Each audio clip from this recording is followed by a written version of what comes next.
4월 13일 수요일 고난주간 10분 말씀 묵상을 시작합니다. 다 같이 사도신경으로 신앙 고백합니다. 나는 전능하신 아버지 하나님, 천지의 창조주를 믿습니다. 나는 그의 유일하신 아들 우리 주 예수 그리스도를 믿습니다.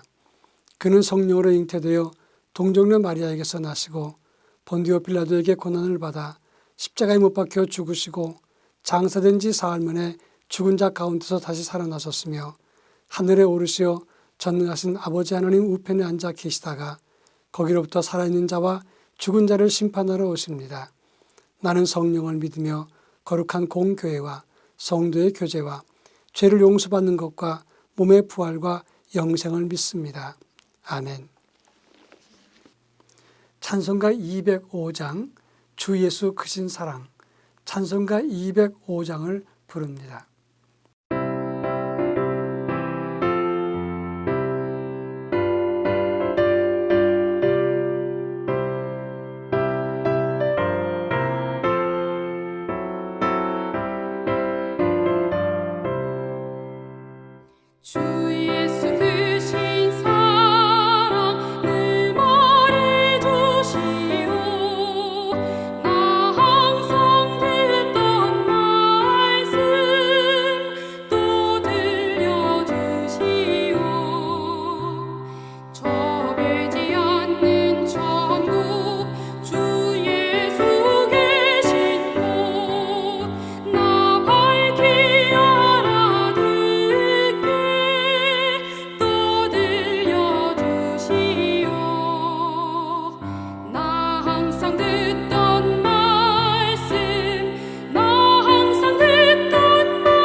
복스러운 말씀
이 시간 우리에게 주시는 하나님 말씀은 신약성경 누가복음 22장 1절로 6절입니다.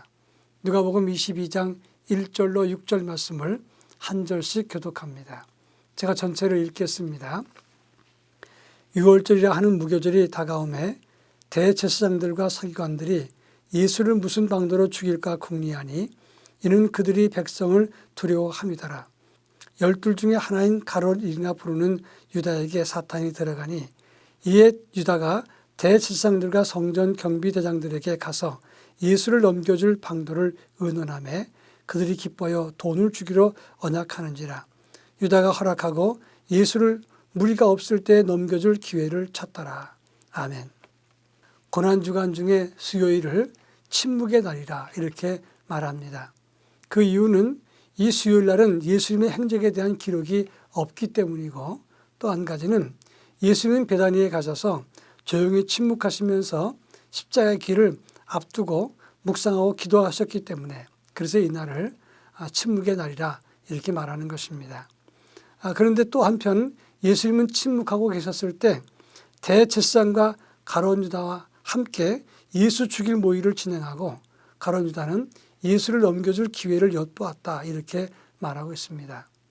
성도가 깊은 영성과 주님과 교제하는 일을 많이 한다고 해도 악령과 사단의 세력은 쉬지 않고 예수를 공격하는 것처럼 우리를 쉬지 않고 공격한다는 사실을 기억해야 됩니다. 오늘 우리가 읽은 본문의 말씀은 대제사장과 서기관과 가룟 유다가 서로 예수 죽이기 위해서 협력하는 장면을 다루고 있다는 것입니다. 오늘 본문의 의미가 어떤 것인가를 함께 살피도록 하겠습니다. 먼저 지금 예수 죽이려 모의하고 악한 영의 역사가 임했었을 때 예수님은 침묵했다는 점입니다. 이것은 오늘 우리가 어렵고 힘든 일을 만났을 때 우리가 가져야 될 영성 중에 하나가 침묵의 영성이라는 것을 말하는 것입니다. 화요일날 논쟁의 날 정신없이 논쟁하면서 하루를 보내셨습니다. 예수님이 곧 십자가에 죽으셔야 되는데 사람들은 예수님을 쉬게 하지 않았습니다. 끝까지 논쟁하고 시비하고 피곤하게 만들었습니다. 예수님은 수요일날 침묵하시고 목요일날 기도하러 가셨다가 체포되고 죽으십니다. 시간적인 진행으로 볼 때 만일 이 수요일날 예수님이 침묵하지 않았다면 예수님은 마지막 시간까지 묵상도 그리고 깊은 기도도 못하고 사람과 논쟁하다가 십자가에 달리셨을 것이다, 그런 말입니다. 오늘 우리도 마찬가지입니다. 너무 많은 말을 하고 너무 많은 일을 하고 생각도 많고 몸을 많이 움직이면 그러면 큰 묵상과 하나님과의 교제를 갖지 못할 때가 많다는 것입니다. 어떤 사람은 말하지 않으면 견디지 못하는 사람도 있습니다. 중요한 것은 오늘 우리가 가져야 될 영성이 어떤 것인가 하는 겁니다. 좋은 믿음과 하나님 뜻을 이루기 위해서는 침묵의 영성과 기도의 영성도 필요하다는 사실을 알아야 하는 것입니다. 우리 교단에 청회장 같은 어떤 목사님이 성대 결절이 왔다고 합니다. 그래서 설교, 강의, 신방 모든 것을 다 멈췄습니다. 성대 결절 때문에 말하지 못하게 되니까 목사님은 큰일이다 생각을 했는데 그때 말하지 못하면서 깊은 묵상을 한 다음에 침묵의 은총이라는 책을 썼습니다.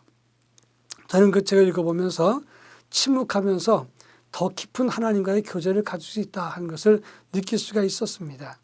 오늘 우리도 많은 말을 하기보다는 때로는 주님의 십자가를 묵상하면서 침묵하고 하나님의 음성 듣기를 힘써야 된다 하는 것입니다. 그런가 하면 예수님이 침묵했을 때 세상은 어땠습니까? 가룟 유다는 악한 무리와 거래를 했습니다. 그런데 이 예수님을 팔기 위해서 거래했을 때 그 현장에서 4가지 유형의 사람이 있었다고 하는 것입니다. 첫째는 예수님입니다. 침묵하면서 불리하고 어려운 일을 만날 것이지만 깊이 하나님과 교제하는 그런 유형이 있는가 하면 대제사장과 서기관들입니다. 이들은 종교 지도자고 성경을 많이 안다고 자부하는 사람들이었지만 그들은 악을 도모하면서 어떻게 예수를 죽일까 모의했다고 하는 것입니다. 세 번째 유형은 가룟 유다입니다. 사단이 들어가서 예수를 어떻게 넘길까 그렇게 기회를 찾는 그런 기회주의자가 있습니다. 그리고 네 번째는 제자들입니다.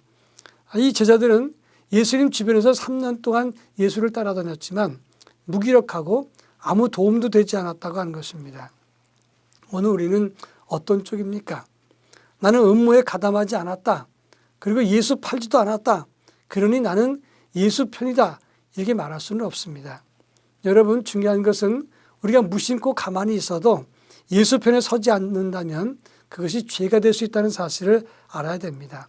왜냐하면 악령이 역사할 때 방조하는 것이 되기 때문에 그렇습니다. 우리는 깊은 영성을 유지하면서 주님 편에 서야 된다는 사실을 알아야 합니다. 이제 마지막으로 예수님은 가룟 유다가 예수님을 팔려고 했을 때 그 사실을 예수님이 알았을까 하는 점입니다.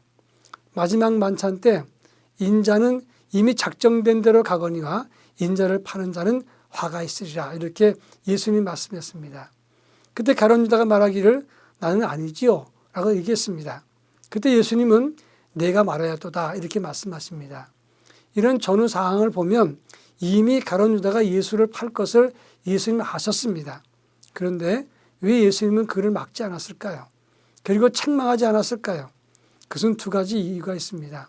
첫째는 돌아올 기회를 그에게 주었다는 것이고, 또 한 가지는 예수님 자신의 삶을 하나님께 맡기는 삶을 가졌기 때문이었다고 하는 것입니다. 복수보다, 맞대응보다 더 큰 길은 하나님께 자신을 맡기는 길입니다. 그리고 최고의 절정은 알면서도 용서하는 것이고 그를 기다려주는 것이다, 기회 주는 것이라고 말할 수 있는 것입니다. 사순절의 영성을 가지면서 우리 모두 침묵하고 그리고 주님이 보여주었던 그 아름다운 모습, 우리도 주 앞에 나아가는 믿음을 가질 수 있기를 바랍니다. 다 같이 기도합니다. 사랑 많으신 하나님 아버지, 고난주간의 수요일 침묵의 날인 것을 기억합니다. 수많은 도전과 핍박과 회방과 모욕이 있었지만 예수님은 다 멈추시고 침묵하시면서 하나님과 깊은 교제를 가지셨던 것을 기억합니다. 우리도 많은 일을 잠시 멈추고 주님과 깊은 교제를 갖는 침묵의 영성의 주인공 되도록 인도해 주옵소서. 예수님의 이름으로 기도합니다. 아멘.